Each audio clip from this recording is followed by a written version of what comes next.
Our goal here was to find a central location where we could combine the two library branches and enhance our services and reduce our operating costs. We feel like this project is the right way to get this done. Our proposal involves bringing together our two branches into one central library on the Town Hall campus.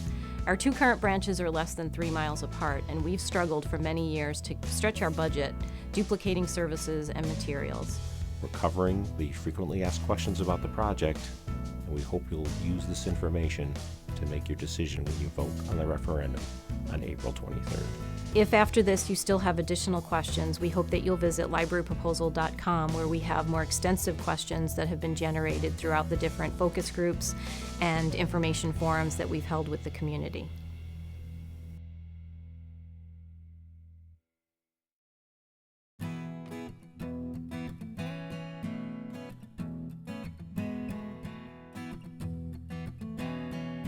The question about staffing levels and how we can do more with our current staff really does come up a lot. We have found that as libraries increase or open new buildings, the usage of that library increases quite a bit. So we want to make sure that we know what our needs are after the library has been open for at least a year. What we're finding in our two staffs right now is their services are being duplicated as well, in addition to the programs we offer in our materials. So what we expect in our new library is to be able to utilize the staff differently. Some of their roles and responsibilities will be realigned to be able to offer the types of services that we are unable to offer right now. Types of services and programs that people have been asking for will be able to add into their roles and responsibilities. But again, by harnessing the energy and the talents of our staff, we'll be able to expand services to areas that we haven't been able to before, because their tasks and their time is divided between two branches.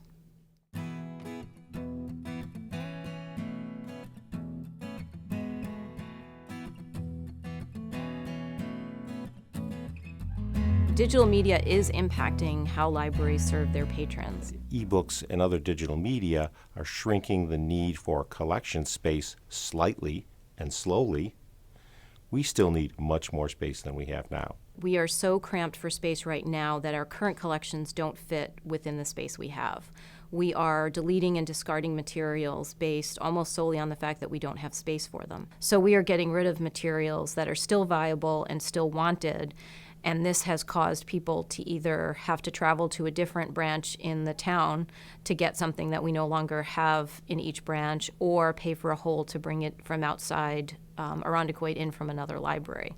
And remember, the library has not been expanded since 1985, when the world was a very different place.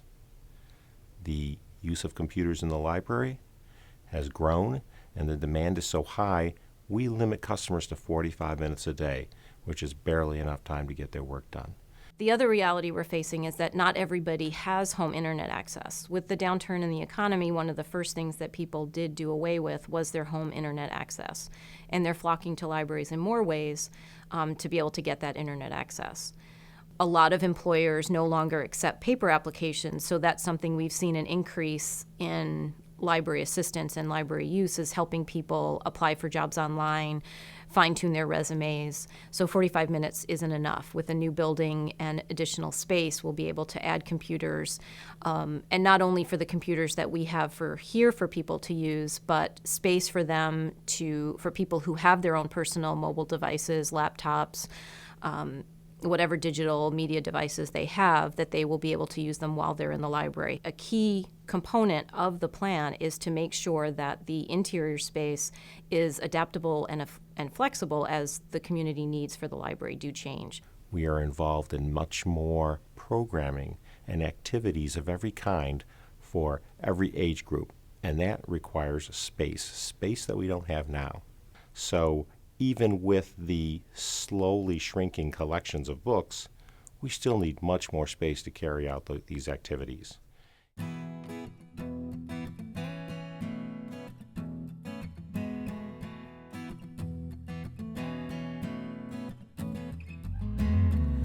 Parking on the Town Hall campus is a concern for everyone. We understand, and we've seen for ourselves, that parking on the Town Hall campus at this time can be tight on certain days.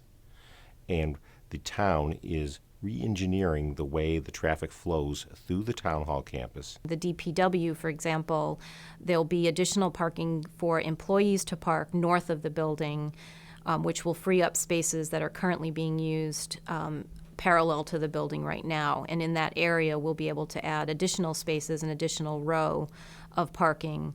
So that's additional parking we'll have, and we will work very closely with the architects to ensure that we have a number of spaces we need, number of handicap accessible spaces that we need for the size building that we are planning. We also will be installing a drive-up book drop, which will help with some of the parking needs because a lot of times people are just parking, running, dropping off their books and leaving. So that will alleviate some of the parking issues as well. The library will also work very closely with other town departments to make sure that functions that we're holding at the library don't conflict with any functions that are going on in the town hall campus, whether they be town hall meetings, town board meetings, or court nights.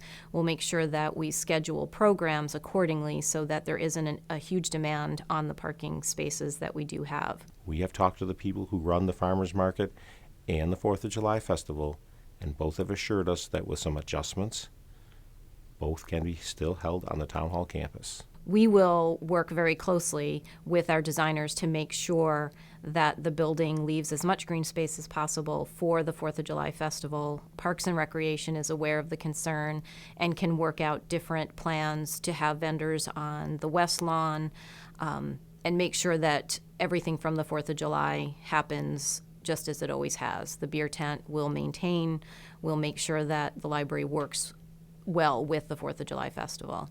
Farmers Market has actually already, before we even announced our plan, have readjusted the way that the market will work with vendors being on the west lawn to free up parking where they used to have the vendors in the parking lot. So we don't anticipate that being an issue on the Thursday nights that the market is going on.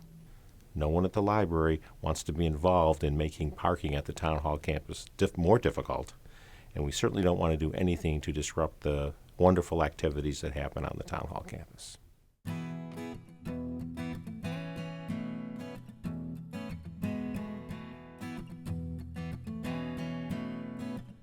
The library board is very aware of the concern and the need to make sure that our building is green and energy efficient.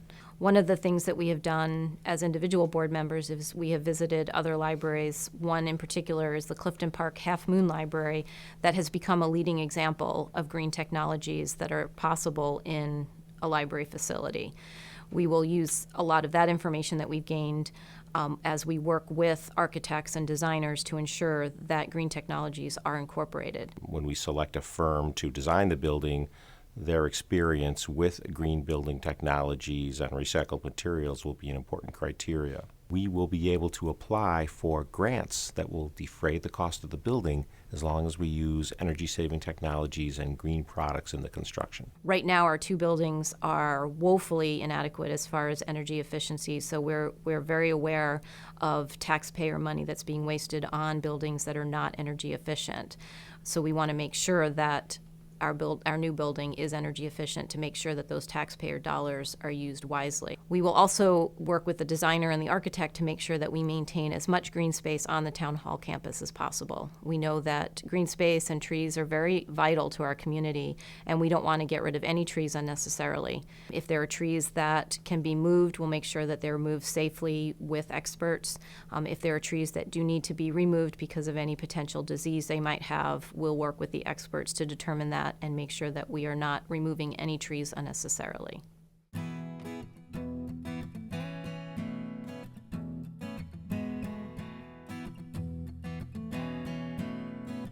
When we talk about square footage, we need to remember that it's been since 1985, coming up on 30 years since anything was done to increase the size of the libraries. And in those 30 years, almost every other town in the county has expanded their library into the point where the Rondequoit Library is way behind. In each of our 12,000 square foot buildings, we're trying to do what Greece is doing in 36,000 square feet and what Webster's trying to do in 42,000 square feet, and that is very difficult.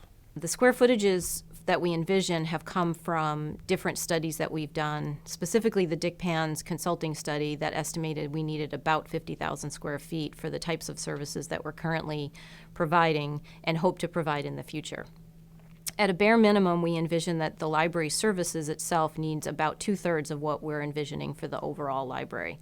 So that would be between 35 and 40,000 square feet. So the additional square footage is coming from community feedback for additional programming space and community offerings that other departments may need or other community groups need. The square footage needs were determined through a number of methods. We hired a consultant, Richard Pans of Pans Consulting, a library consultant who studied everything that the library is doing now and everything that our residents told us they wanted through the workshops, design charrettes, and stakeholder meetings that we held, and came up with that number. The report can be seen on the library's website, arundecoitlibrary.org, in detail. The ultimate square footage of the building will take into account patron feedback, the staff, what their flows and service needs are, trends in technology, basic adjacencies for different collections and service areas within the library. A lot of that will happen in the design process with the experts. So the overall square footage may be different from what we're envisioning right now based on that process. The library board feels very strongly that we want this to be the library that the community builds together. So following the referendum, there will be opportunities for community input on the final design. The final design will be approved by the library board, but only after input from the community. In fact, one of the criteria we will be looking for in an architectural firm is how they manage community engagement, so that we can definitely make sure that residents have input into the design by holding design charrettes or other types of workshops to make sure that community ideas on what should and shouldn't be in the library are included. We anticipate from every step of the way, from the final result of the referendum to selecting the architect, to be open and transparent and to have community input throughout the process. The final design will be selected by the library board in conjunction with the town board and using, again, those results from the community feedback and working with the experts to make sure that we have the space that we need, given the money that we have to spend in the square footage that we have to maximize the potential for the town hall campus.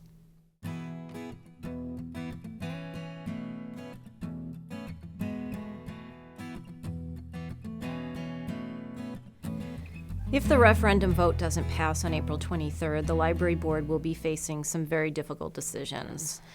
All options will be back on the table, with one, unfortunately, including the potential for closing one branch. With shrinking operating budgets and trying to run 2 full-service branches less than 3 miles apart, the inefficiencies of that cannot go on.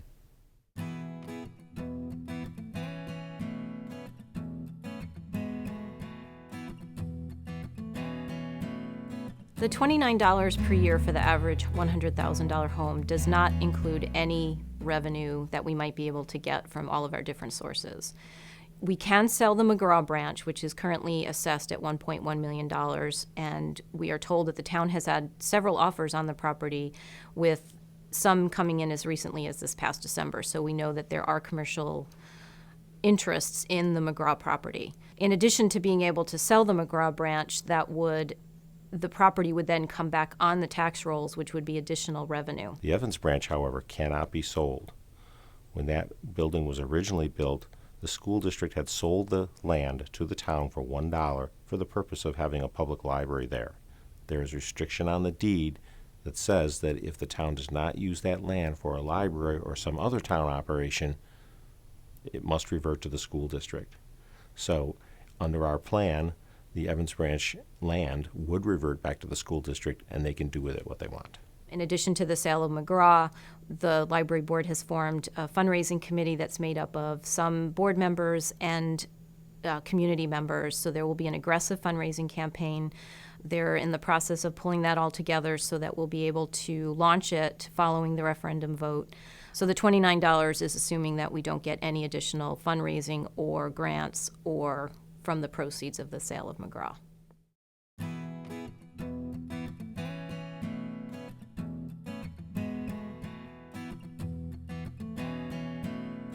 The $13 million bond will cover primarily the cost of construction and design of the building. We will not be asking for any additional money, so whatever money we do have, that will be the size building that we will build. We as a board backed out the cost of furnishings because we didn't feel it was fiscally responsible to pay for furnishings over the life of a 30-year loan, where those furnishings will probably not last the full 30 years.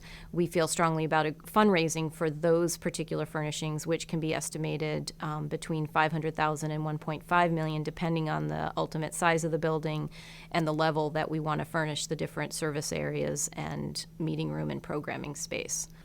The bond will not begin immediately after the vote. For the first 2 years after the vote, the money needed to get the project started can be raised by short-term financing called bond anticipation notes, and they are at a much lower interest rate than the bond will be, and that will save taxpayers large amounts of money. Probably in 2015, the town will permanently borrow the money for the bond. The bond can be paid back early, but usually only after 8 years has passed. All the financial decisions about this project are being made in conjunction with the town's financial advisors, and the bond anticipation notes and the interest rate notes are very low right now, and so this is a great time to be attempting this project. One of the services that residents have asked for that other libraries have been able to provide is a coffee shop or some other type of refreshment area. And we do anticipate being able to work with the designer to dedicate square footage that we would then be able to lease to a commercial business to offer that to our residents. In addition to that, those leasing payments will help offset our regular operating expenses and potentially also offset some of the bond payments. Other opportunities for revenue-producing services that we might be able to provide in additional space is libraries have gotten creative with renting out space for different events. People have gotten married in libraries. They've had birthday parties in libraries. So there's different ways that we'd be able to utilize the space that we have to be able to offset the bond costs and or operating costs annually.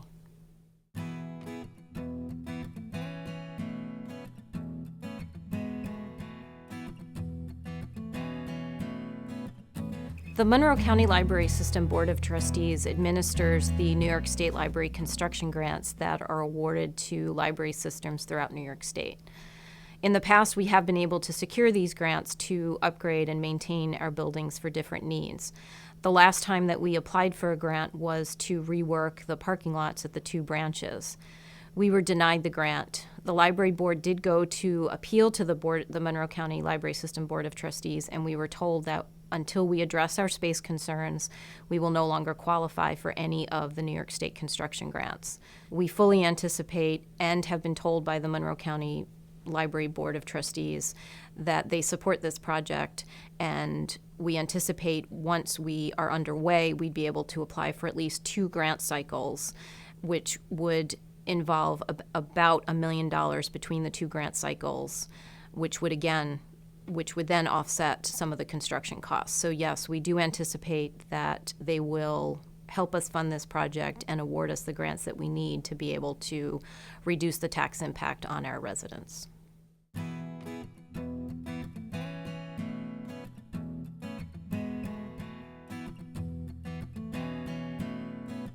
The library board explored several options before we came up with this proposal of a central library.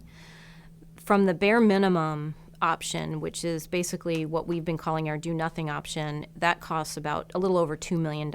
That is just some very basic improvements to the building. It does not get us any additional square footage. There's another option that also allows us to stay in those branches longer term, that also, in addition to the cosmetic improvements, beefs up the library branch's infrastructure, electrical systems, HVAC systems, and things of that nature.